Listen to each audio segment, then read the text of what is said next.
Professor, quando você fala dos Estados Unidos perder ou a China perder, eu não senti que você não colocou como opção não haver confronto. Então, repito, para não haver confronto, hoje, e essa tese não é minha, essa é a tese histórica, essa é a tese do Dalion, Uhum. um dos dois tem que colapsar, sozinho. A Guerra Fria não virou Guerra Quente porque a União Soviética colapsou sozinha. Se você me disser que a China vai colapsar, ou os Estados Unidos, aí eu falo, não teremos guerra. Se nenhum dos dois colapsar, todos os outros elementos estão colocados para a gente ter uma guerra. Todos. E não é uma guerra só entre os dois. É uma terceira guerra mundial. Existem várias coisas que podem impedir isso de acontecer. Uma delas é um dos dois colapsar. Uhum. E assim, o colapso chinês, ele pode vir como o colapso japonês. O Japão colapsou, mas o Japão estagnou, parou e se fechou lá e entrou numa recessão e ficou lá 20 anos parado, adormecido, se decompondo. O modelo econômico chinês, ele é muito parecido com o japonês. Uhum. Só que é um super Japão, porque era uma escala muito maior. Aí nós não teríamos guerra. Caso isso não aconteça, é inevitável. Porque os Estados Unidos não vai virar para a China e falar: veja bem, China, chegou a sua hora, pode sentar aqui na minha cadeira, deixa eu me retirar, porque realmente você é mais forte do que eu. E a China não vai ficar aceitando que o mundo seja conduzido da forma que ela não quer, se ela é tão maior, tão mais forte, tão mais poderosa. Então, nós vamos começar a assistir acontecimentos e eventos onde os dois lados tentam, os Estados Unidos tenta manter o mundo como ele quer e como está. E a China tenta revisionar, revisitar, tenta quebrar o status quo e colocar o seu modelo de mundo. Isso pode acontecer desde discussões econômicas, discussões da internet, discussões de guerras em outros lugares, até um movimento dela. Eu quero unificar Taiwan. Por quê? Porque eu entendo que essa ilha é minha.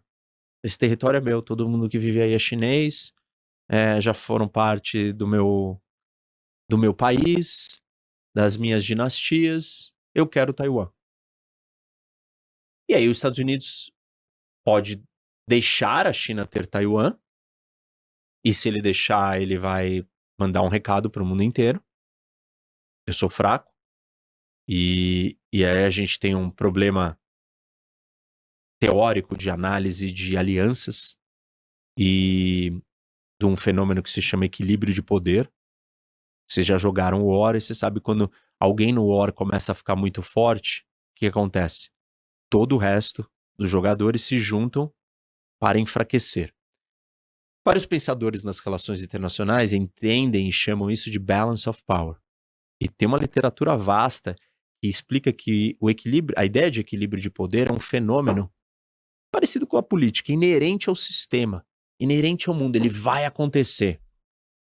E o que é o equilíbrio de poder? É eu me proteger, mostrando que eu sou forte o suficiente. Só que, se as minhas demonstrações de força são os meus aliados, e eu vejo que os meus aliados estão abandonando outros aliados, eu sinto que o pêndulo do equilíbrio de poder está indo para o lado do meu inimigo. E aí eu tenho duas opções. Ou eu subo o meu poder sozinho e me preparo para enfrentar aquele inimigo. No caso, vamos imaginar o Japão. O Japão vai ter que decidir, então, bom, Estados Unidos não salvou Taiwan. Caramba, tô sozinho aqui. Então eu preciso ou aumentar minha força para a China não vir, porque quando existe equilíbrio não tem ataque. Uhum. Os dois falam, tem paridade aqui, eu não tenho força. Mas quando tem desequilíbrio, vai ter guerra. Porque o outro vai ver uma vantagem. E vai ver que ele pode obter o resultado que ele quer. E aí, então, o Japão faz isso, ou ele vira e faz outra coisa. Muda de lado. Ele fala, É melhor eu entrar antes num contrato com a China do que ter resistido e depois que eu vou ser o último a entrar e vai custar mais caro. Né? Que nem você vai comprar um papel, né, numa festa lá, e você é o último a comprar a ação quando ela já tá lá em cima. Uhum. Você quer comprar no começo, você sabe que ele vai subir. E se ele for lá, atacou Taiwan, Estados Unidos não fez nada, ele capturou Taiwan, você seriamente precisa escolher o que você vai fazer com o equilíbrio de poder ali. E uma das opções é mudar de lado. E aí, aquele polo de poder começa a trazer mais gente para sua órbita. E o outro polo começa a ficar muito mais fraco. Até uma hora que ele vai chegar e vai se impor. Só que isso não é não é uma situação assim que vai levando e vai deixando e ninguém faz nada. Você se prepara para fazer alguma coisa porque você fala: minha sobrevivência está em risco. Sobrevivência física. Eu vou ser exterminado, eu vou ser morto, eu vou ser invadido. E para nós, brasileiros, e para a geração de hoje, que não vê guerra, a última não entende o que é isso, acha que esse conceito não existe, que ele morreu. E, assim, isso é uma das maiores erros de leitura do que acontece no mundo. A escravidão acabou? Claro que não. Aliás, hoje tem mais gente, quantidade de pessoas sendo escravizada do que no passado, em números absolutos. Ah, tá bom, a população do mundo é maior, a porcentagem pode ser que seja menor, mas em números absolutos você tem mais escravos hoje do que você tinha na história do mundo. Os crimes acabaram? Assim, não faz sentido essa ideia de que nós não vamos fazer isso, que ninguém vai querer entrar em guerra. A gente teve um, um gap aí, um respiro de muitas décadas. Mas o jogo voltou ao normal já. E isso é o que tá claro. E é isso que tá óbvio. Então, assim, se os Estados Unidos não salva Taiwan, o Japão tem que escolher. Ou ele sucumbe à China, ou ele se prepara para confrontar a China. Porque ele sabe que ele será o próximo. E, assim, ele não precisa ter certeza se ele vai ser ou não o próximo. Você não fica parado. Eu não fico parado se você é meu vizinho e você constrói um muro gigante. Aí em cima do muro você põe uma guarita. Aí você põe uma metralhadora. Eu falo: cara, o que esse cara tá fazendo? Por que o Saulo não tá fazendo isso? E você pode estar fazendo isso porque você tá com receio de mim. Uhum. Isso chama dilema da segurança. E racionalmente você chegou à conclusão que não dá pra confiar em mim, você não tem a quem pedir ajuda, não tem polícia, não tem 190, não tem pra quem se ligar. É você com você. Você fala: meu, deixa eu me precaver. Racionalmente você constrói o muro e se arma. O seu movimento racional de defesa, não de ataque, pra mim, gera uma desconfiança gigante que eu tenho que me defender. Quando eu começo a construir o meu muro e colocar as minhas armas em cima do meu muro, você vai virar e falar: opa, eu tinha razão. Tá vendo? Ele tá se preparando pra alguma coisa. Você dobra a aposta. Ao você dobrar a aposta, eu me sinto mais inseguro ainda e eu também dobro a aposta. Isso leva a uma corrida armamentista que eventualmente leva a uma guerra. Uma das coisas que pode acontecer é o Japão, na hora, desenvolver uma bomba atômica. Ele não tem hoje, se os Estados Unidos abandonar ele. O que significa, para a ordem internacional, os Estados Unidos abandonar Taiwan? É um semi-colapso da ordem internacional. Todos os países em todos os lugares do mundo vão começar a olhar do mesmo jeito que o Japão está olhando. A Guiana vai ter certeza que que já era, que a Venezuela vai tomar esse equívoco. Vai tomar. O Azerbaijão e a Armênia, os armênios vão sair desesperados. E assim, eu posso citar mais 40, 50, 100 situações igual essas que vão desencadear um efeito dominó no mundo numa escala gigantesca. Por quê? Porque você não tem mais a ordem, o equilíbrio de poder foi alterado. E aí vai ser cada um por si. Cada um por si são mais episódios possíveis de instabilidade e conflito. Até que alguém vira e fala assim: não, a gente precisa se juntar e segurar o que tá acontecendo. Não dá. É provável que aconteça isso, talvez, também. Porque o problema não é só Taiwan, Estados Unidos não fez nada em Taiwan, então aí resolveu, acabou. Aí o mundo ficou em paz. Não. Aí você vai ter todo esse chacoalhão na estrutura da ordem e do equilíbrio de poder mundial, e a próxima rodada que a China vier, ela vai vir com o dobro da força. E aí os Estados Unidos vai falar: bom, agora não dá mais. Porque eles vão vir no meu calo, num lugar que eu vou me ficar muito mal. E aí eles vão se preparar para um conflito real para segurar o avanço chinês. Óbvio, no meio do caminho, várias outras coisas podem acontecer, a China pode colapsar e os Estados Unidos também. Mas alguém vai se tornar hegemônico e preponderante. Mas a gente talvez não esteja muito longe desse momento.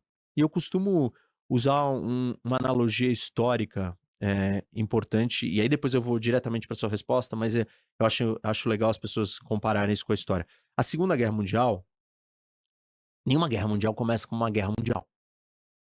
E ela começou com 3 guerras regionais. Quais? A Alemanha na Europa. E para além da Europa. Ela queria ter um domínio, queria ser hegemônica na Europa e para além da Europa. Mas ela começou a sua ofensiva militar na Europa. A Itália começou a sua ofensiva no Mediterrâneo e na África, na Etiópia. E o Japão começou a sua ofensiva na Ásia, na China e em outros lugares. Nós tínhamos 3 guerras regionais. Elas não eram mundiais. Era uma guerra na Europa, conduzida por um projeto ambicioso, imperialista da Alemanha. Outra na África e no Mediterrâneo da Itália e outra na Ásia do Japão. O que esses 3 países tinham em comum? Os 3 eram ditaduras autocráticas revisionistas. Elas não queriam que o mundo continuasse daquele jeito, eles queriam que o mundo fosse estruturado de acordo com a ordem deles. Beleza. Quando que a Segunda Guerra vai virar uma guerra mundial? No momento que o Japão ataca os americanos em Pearl Harbor. Automaticamente nessa hora, quando os Estados Unidos entram na guerra, a guerra vira mundial. Até então a guerra não era mundial. Nós tínhamos 3 guerras regionais. E aí eu pergunto para todo mundo que está assistindo a gente: nós temos algum conflito regional no mundo hoje? Quantos? Cabeça aí tem 2, né, que eu vejo. Isso, 2. Você tem a Rússia invadindo o maior país da Europa, fora ela mesma, na Europa, com um projeto expansionista na Europa. Você tem um segundo no Oriente Médio, que é o Irã, numa guerra assimétrica por proxies contra Israel. O terceiro conflito regional está se desenhando, que é a China capturar, unificar Taiwan à força. 3 guerras regionais.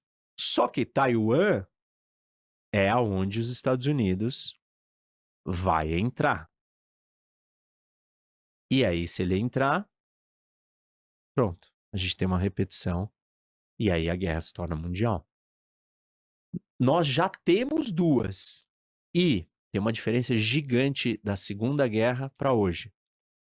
Em 1934, na crise na Áustria, a Alemanha estava de um lado e a Itália do lado contrário da Alemanha na crise na Áustria.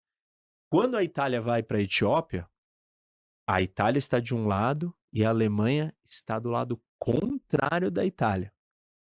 A Alemanha ajudou os chineses contra os japoneses até o final dos anos 30.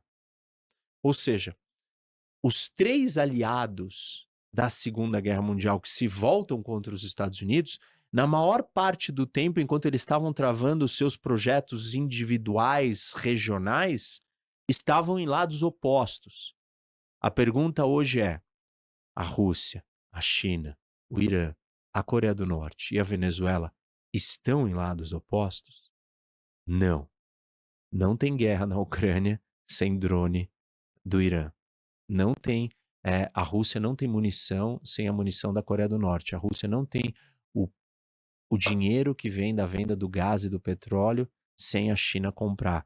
O Irã não tem o dinheiro de venda de petróleo se a China não compra o seu petróleo.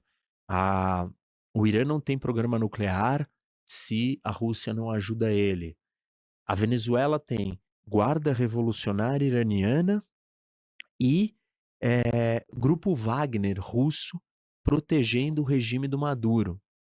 A Coreia do Norte não sobrevive sem comida e dinheiro da China. Percebe? Esses países, que eu chamo de eixo das ditaduras, eles estão totalmente interligados, aliados, se ajudando desde o começo. Muito mais avançado do que a gente assistiu na Segunda Guerra. Chegou uma hora na Segunda Guerra, quando o Japão ataca Pearl Harbor, que aí os outros dois, a Itália e a Alemanha, já tinham percebido que se os Estados Unidos entrasse, ia ser ruim para os seus projetos, para as suas guerras. E aí, então, quando o Japão já ataca Pearl Harbor, a Alemanha já declara guerra na hora aos Estados Unidos também. E aí os Estados Unidos entra na guerra na Europa e no Pacífico simultaneamente. E aí vira mundial. Mas assim, durante todo esse processo, na Segunda Guerra Mundial, as três ditaduras, autocracias, elas não estavam juntas. E agora as três estão juntas. 3 mais 2, né, que eu ponho a Coreia do Norte e a Venezuela como os irmãos menores ali, também estão juntos. Então, o cenário já é muito mais grave, muito mais sério. E ninguém estava falando em Segunda Guerra Mundial. Assim, você estava falando, tá bom, a Alemanha tá aqui pegando a Tchecoslováquia, tá fazendo um negocinho ali, a Itália tá causando. Que é a mesma mentalidade hoje. Não, a Rússia tá ali brigando, mas tudo bem. O Trump vai acabar com a guerra em 24 horas. A guerra não começou em 2022. A guerra começou em 2014, já são 10 anos de guerra. O Putin tá há 10 anos em guerra contra a Ucrânia.